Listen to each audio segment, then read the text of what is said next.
Hello बच्चों, कैसे हैं आप सब। आई होप आप सब बहुत अच्छे से होंगे।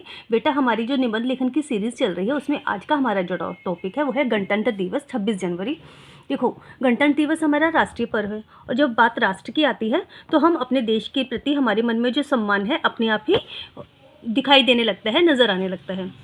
हम जब 26 जनवरी की परेड देखते हैं तो शहीदों के बारे में जब हम सुनते हैं या फिर हमारी सेना के करतब हम देखते हैं और हमारी संस्कृति के बारे में जब हम जानते हैं तो हमारा सीना गर्व से चौड़ा हो जाता है और हमें अपने देश पे, हमारे देश की संस्कृति पे, हमारी सभ्यता पे हमें गर्व महसूस होता है।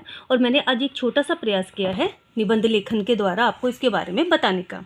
मैं अब शुरू करती हूँ। आप थोड़ा सा अलर्ट होकर देखने की कोशिश करना, समझने की कोशिश करना। देखो बेटा, कोई भी ऐसे हम शुरू करते हैं तो हम प्रस्तावना के साथ शुरू करते हैं।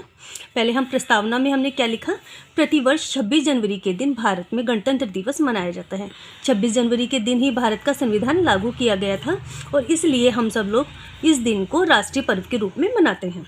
साथ ही 26 जनवरी को राष्ट्रीय अवकाश भी मनाया जाता है। देखो बेटा, एक तो राष्ट्रीय अवकाश है 2 अक्टूबर जो गांधी जयंती, और एक है 26 जनवरी, ठीक है ना। और 15 अगस्त, ये हमारे 2-3 ऐसे त्यौहार हैं, राष्ट्रीय त्यौहार हैं जिसमें सबको अवकाश मिलता है। ये राष्ट्रीय अवकाश है। 26 जनवरी 1950 को भारतीय संसद में भारत के संविधान को लागू किया गया। उसके बाद हमारा देश पूरी तरह से एक लोकतांत्रिक गणराज्य बन गया। अब गणतंत्र दिवस पर भव्य कार्यक्रम, इसकी छोटी सी झलक है। 26 जनवरी के दिन भारतीय सेना द्वारा भव्य कार्यक्रम भी किया जाता है जिनमें उनके द्वारा एक भव्य परेड की जाती है जो कि विजय चौक से इंडिया गेट पर समाप्त होती है। 26 जनवरी के शुभ अवसर पर भारत की तीनों सेना, जल, थल और नभ द्वारा राष्ट्रपति को सलामी दी जाती है। साथ ही भारतीय सैनिकों द्वारा आधुनिक हथियारों और टैंकों का भी प्रदर्शन किया जाता है। भारतीय सेना द्वारा परेड का कार्यक्रम होने के बाद सभी राज्यों द्वारा कई सांस्कृतिक और सामाजिक कार्यक्रम की भी प्रस्तुति की जाती है। 26 जनवरी का कार्यक्रम देश भर के विद्यालयों में काफ़ी धूमधाम से मनाया जाता है और बच्चों के द्वारा सांस्कृतिक और देशभक्ति से संबंधित कार्यक्रम प्रस्तुत किए जाते हैं। गणतंत्र दिवस का इतिहास। हमारे देश भारत को 15 अगस्त 1947 को आज़ादी मिली थी और आज़ादी के बाद ड्राफ्टिंग कमेटी की मीटिंग स्थापित की गई थी जो कि 28 अगस्त 1947 को थी। ये मीटिंग 28 अगस्त 1947 को थी। इसी दिन स्थायी संविधान का प्रारूप तैयार करने को कहा गया था। उसके पश्चात 4 नवंबर 1947 को डॉक्टर भीमराव की अध्यक्षता में, डॉक्टर भीमराव कौन है, डॉक्टर भीमराव अम्बेडकर की अध्यक्षता में भारतीय संविधान के प्रारूप को सदन में पेश किया गया। 2 वर्ष 11 माह और 18 दिनों में संविधान को बनाकर तैयार कर दिया गया। आखिरकार संविधान को लागू करने के लिए इंतजार की घड़ी समाप्त हुई। वह 26 जनवरी 1950 को इस संविधान को संपूर्ण देश के लिए लागू कर दिया गया। अब हम इसमें हम क्या लिखेंगे बेटा, उपसंहार, क्योंकि आपको पता है उपसंहार और निष्कर्ष के बिना कोई भी निबंध अधूरा रहता है। भारत देश में प्राचीन समय से ही संस्कृति चली आ रही है।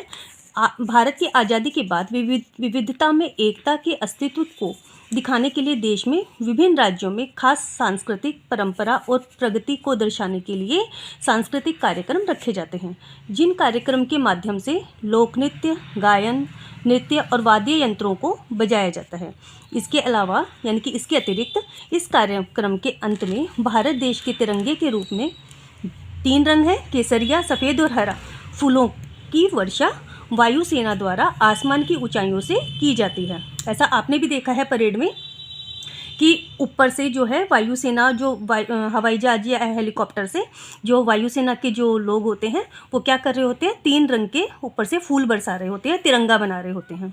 इसके अलावा क्या होता है, संपूर्ण राष्ट्र में शांति को प्रदर्शित करने के लिए कुछ रंग बिरंगे गुब्बारों को भी आसमान में छोड़ा जाता है।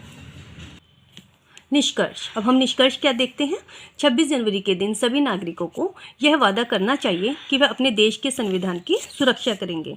संविधान किसी एक पर्टिकुलर पर्सन का नहीं है बेटा, ये हम सब का है।